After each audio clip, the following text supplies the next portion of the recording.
전도서 4장 1절에서 6절 말씀을 보도록 하겠습니다. 오늘 이 말씀을 가지고 늘 부족해도 평안하게 살라, 늘 부족해도 평안하게 살라라는 제목으로 같이 은혜를 나누기로 원합니다. 오늘 본문은 여러 인생살이의 모습으로 인생의 허무함을 나열하고 있습니다. 첫째는 억울한 자가 위로를 받지 못하는 것도 참 이상하다라고 봅니다. 둘째로는 시기심으로 성공을 꿈꾸고 열심히 일하는 모습도 이상하다라고 봅니다. 셋째로는 그냥 팔짱을 끼고 인생을 자포자기하는 사람도 참 이상하다라고 봅니다. 이런 세상이 참 헛되다라고 전도자는 말하고 있습니다. 첫째, 학대받는 사람이 위로받지 못하는 것입니다. 학대받는 사람에게 불행은 무엇입니까? 학대라는 것은 어디나 세상은 악이 있기 때문에 학대하는 사람이 있고 학대를 받는 사람이 있습니다. 그러면 학대받는 사람은요, 그래도 누군가 내 눈물, 내 힘든 것들을 위로해 주는 사람이 있으면 얼마나 좋습니까? 근데 나를 위로해 주는 사람조차 없어요. 내가 학대를 받고 억울한 일을 당하고 힘듦에도 불구하고 나를 위로해 주는 사람이 없는 것이 가장 큰 불행이다라고 말을 하고 있어요. 그런데 학대하는 사람, 나를 학대하는 사람은 권세가 있습니다. 힘도 있습니다. 그 사람은 형통해요. 이런 세상이 어디 있어요? 그런데 이런 세상이죠. 우리가 살고 있는 이 세상이 그래요. 악하게 살고 나쁜 짓 하는 사람이요, 오히려 학대하는 사람이요, 몹살게 구는 사람이요, 힘이 있고 권세가 있어서 잘 되고요. 정말로 힘들고 어렵게 선하게 깨끗하게 믿음으로 살려고 하는 사람들은 더 힘들어요. 인간적으로도 위로를 못 받아요. 내가 믿음으로 사는데요, 믿음으로 산다라고 위로 못 받아요. 오히려 너희가 믿음이 없어서 그렇다, 기도하지 않아서 그렇다, 하나님을 신뢰하지 않아서 그렇다, 주변의 사람들에게도 위로받지 못하는 이런 때가 참 많습니다.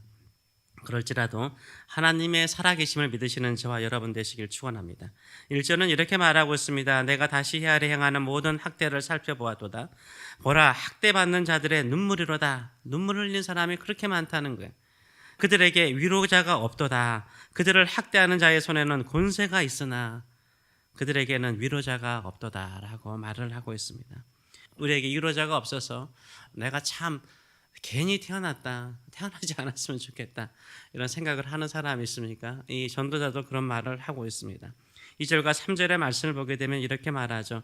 그러므로 나는 아직 살아있는 산자들보다 죽은 지 오랜 죽은 자들을 더 복되다 하였으니, 이런 세상을 사는 것보다 그냥 일찍 죽은 사람, 이런 안 좋은 모습을 보고 산 사람보다 일찍 죽은 사람이 더 복되다라고 말하면서 더 복된 사람은 아예 태어나지 않는 사람이 복되다라고 이야기를 해요.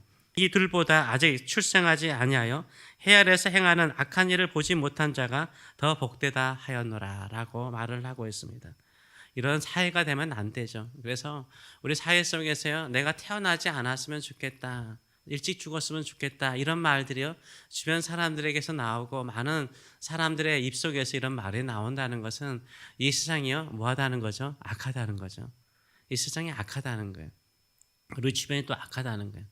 그래도 힘들어도 억울해도 살만하네, 그래도 살 이유가 있네, 목적이 있네, 이런 말이 나오면요, 그 옆에 위로자가 있기 때문인 거죠. 우리가 그런 세상을 만들어 가시는 저와 여러분 되시길 축원합니다. 우리 주변에 힘들고 억울한 사람, 이렇게 힘들어도 이렇게 고생해도 살만하네, 살 이유가 있네, 이렇게 위로해 주시는 저와 여러분 되시길 축원합니다. 혹시 우리 주변에 위로자가 없습니까? 나는 왜 이렇게 나를 위로하는 사람이 없나? 내 마음을 알아주는 사람이 없나? 내 눈물을 닦아주는 사람이 없나? 내가 눈물을 흘려도 눈물 흘리는 것을 모르는 사람이 이렇게 많나? 이렇게 생각이 들 때 진정한 우리의 위로자는 누구십니까? 우리 하나님이신 줄 믿습니다. 우리 하나님께서 나를 위로하여 주시옵소서. 하나님께서 위로해 주신 그 위로가 가장 큰 것인 줄 믿습니다. 이런 믿음으로 살아가시는 저와 여러분 되시길 축원합니다. 둘째로, 사람들이요, 이렇게 사람들을 학대하면서요 사는 이유가 있어요. 왜 그럴까요? 경쟁하기 때문인 거죠. 막 올라서려고 그러는 거죠. 지어 받고라도 올라서고 싶은 거예요. 그래서 주변 사람들을 학대하고 위로할 시간도 없어요. 근데 이렇게 열심히 수고해서 올라서려고 하는 목적이 뭘까요? 시기심이라는 거예요. 그 동기가 시기심이라고 말을 하고 있어요. 둘째로, 사람들이 왜 열심히 수고하고 성공하려고 하는가? 시기하는 것 때문이라고 말을 하고 있습니다. 4절의 말씀을 보게 되면 내가 또 본즉 사람이 모든 수고와 모든 재주로 말미암아 이웃에게 시기를 받으니 이것도 헛되어 바람을 잡는 것이로다 라고 말하는데, 약간 우리가 해석이 좀 어려울 수 있는데요.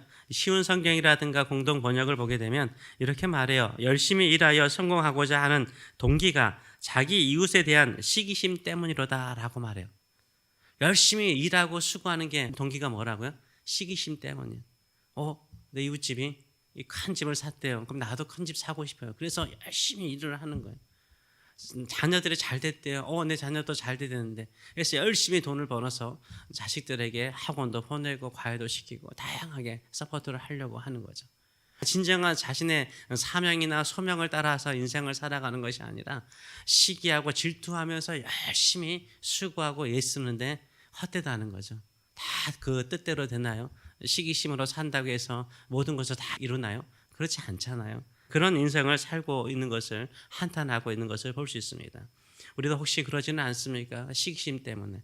우리가 주신 하나님의 고유한 사명, 나에게만 주시는 하나님의 고유한 사명, 소명을 가지고 사는 것보다 주변 사람들의 성공이나 주변 사람들의 형통을 보고 그것이 부러워서 신앙생활을 한다면 우리도 이런 수고와 헛됨을 느끼게 될 것입니다. 바람을 잡는 것처럼 허무함을 느끼게 될 것입니다. 그런 열심이 아니라 우리 주님께서 나를 위해서 십자가에 죽으시고 나를 구원하신 그 구원의 감격을 가지고 주님을 섬기시고 또 교회를 섬기시고 이웃들을 섬겨나가시는 저와 여러분 되시길 축원합니다. 이 악한 세상 모든 사람들이 다 시기 질투하면서 앞서가려고 그러고 누르려고 그러고 학대하려고 그러고 나를 위로하지 않을지라도 나는 하나님의 뜻을 따라 주변 사람들을 위로하고 세워주며 주님의 사랑을 전하시는 저와 여러분 되시길 축원합니다. 실제로는 이런 인생살이가 싫다라고 정말 살맛 안 나네 싫다라고 팔짱을 끼면서 자기 몸을 병들게 만드는 사람이 있다라고 또 한탄하고 있습니다.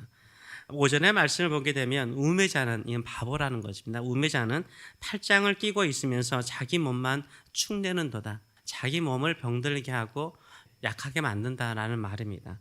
그래서 이런 바보도 팔짱을 끼고 해골처럼 굶어 죽어가는 사람이 있고 병들어 가도 가만히 두는 사람이 있다라고 이야기를 하고 있습니다. 그래서 여러 가지 사람들이 있죠. 어떤 사람들은 학대를 받아서 너무나 억울한 인생을 사는 사람이 있는가 하면 어떤 사람은 시기 질투심을 통해서 막 열심히 사는데 바람을 잡는 것 같은 사람이 있는가 하면 어떤 사람은 악한데도 잘 되어 나가는 사람이 있는가 하면 어떤 사람은 아무것도 안 해요. 인생은 다 그렇지. 그러면서 빨리 죽는 게 낫지 하면서 자기 인생을 자포자기하는 사람들이 있다라고 이야기를 하고 있습니다. 우리의 모습은 어떤 모습입니까? 저는 이런 모습이 우리의 모습이 아니라고 생각을 합니다. 우리는 억울해도 우리의 위로자 되신 예수 그리스도를 바라보고 믿음으로 하늘의 위로를 받으시는 저와 여러분 되시길 축원합니다. 우리는 시기 질투심으로 일하는 사람들이 아니죠. 우리는 오늘 하루도 우리에게 생명을 주시고 이 주어진 시간 속에서 하나님의 뜻을 이룰 수 있도록 우리를 부르신 줄 믿습니다. 그 주님의 부르심과 소명을 위해서 살아가시는 저와 여러분 되시길 축원합니다. 우리의 손과 발이 이 지금도 생명을 가지고 이렇게 움직일 수 있는 것은 주님께서 우리를 통해서 일하시기를 원하시는 줄 믿습니다. 나의 마음과 나의 생각과 나의 손발을 사용하여 주시옵소서. 이런 믿음을 가지고 살아가시는 저와 여러분 되시길 축원합니다. 우리는 자포자기할 수 없습니다. 왜 그렇습니까? 하나님께서 오늘 또 일하시기 때문이에요. 오늘도 우리는 부족하지만 믿음으로 나가서 일할 때 그 손을 통해서 수많은 사람들을 위로하고 세우는 일에 우리를 사용하여 주실 줄 믿습니다. 그렇기 때문에 내 손에 가득하지 않는 것으로 실망하지 마세요. 조금이라도 있는 것으로 감사하시는 저와 여러분 되시기를 축원합니다.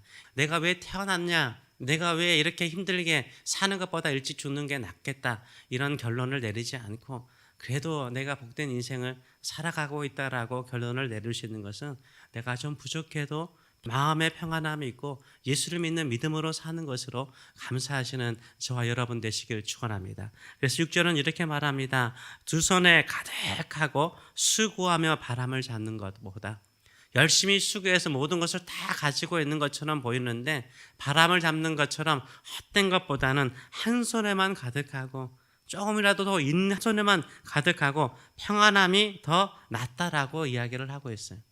마음의 평안함이 있는 게 더 낫다는 거예요.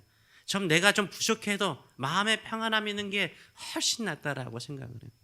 이 세상에 수많은 부자들, 연예인들, 잘 되는 사람들 왜 자살할까요? 평안함이 없어요. 우리가 볼 때는 두 손에 가득한 게 아니라 주변에도 가득해요. 충만해요. 근데 그들이요, 쉬지 못하는 거 아시죠? 걱정, 근심돼서 쉬지 못해요. 재벌들의 삶들 보면은 진짜 쉬지 못하더라고요. 회사 망하면 안 되잖아요. 약해지면 안 되잖아요. 추격당하면 안 되잖아요. 얼마나 새로운 기업들이 추격해 옵니까? 마음의 평안함이 없어요. 돈이 많은 사람들은 사람이 친절하게 다가와도요, 그것을 믿을 수가 없어요. 이 사람이 내 돈 보고 오지 않나. 평안함이 없어요. 평안함이 없어요. 우리는 좀 부족하잖아요. 그래도 하나님이 주신 평안함 속에 살고 있는 것 자체를 감사하시는 저와 여러분 되시길 축원합니다. 주님, 제가 세상이 주는 것으로 충만한 기쁨이 아니라 하나님이 내 안에 내주하시고 하나님이 나와 함께 계시고 내 평생 나와 동행하신 것으로 인하여 감사하시고 그 하늘이 주는 그 평안함 속에서 승리해 나가시는 저와 여러분 되시길 축원합니다. 기도하겠습니다. 살아계신 하나님 아버지, 우리의 인생에 빈손 하나가 있는 것으로 인하여 감사드립니다. 이 손은 주님의 손을 잡습니다. 능력의 손을 잡습니다. 우리를 사랑하는 사랑의 손을 잡습니다. 우리가 힘들고 어려울 때 우리의 등을 도둑여주면서 위로하시는 주님의 손을 잡습니다. 그러기에 우리는 평안합니다. 어떠한 인생 속에 있더라도 거친 파도가 우리에게 올지라도 주와 함께 날아올 수 있습니다. 주님의 손이 우리의 손을 붙잡고 있기 때문입니다. 주님 손잡고 주님이 주시는 세상 속에서, 요지경 같은 세상 속에서 승리하는 자, 위로하는 자, 만족하는 자, 감사하는 자, 하나님의 뜻을 이루는 저희들의 삶들 될 수 있도록 축복하여 주시옵소서. 감사드리며 예수님의 이름으로 기도하옵나이다. 아멘.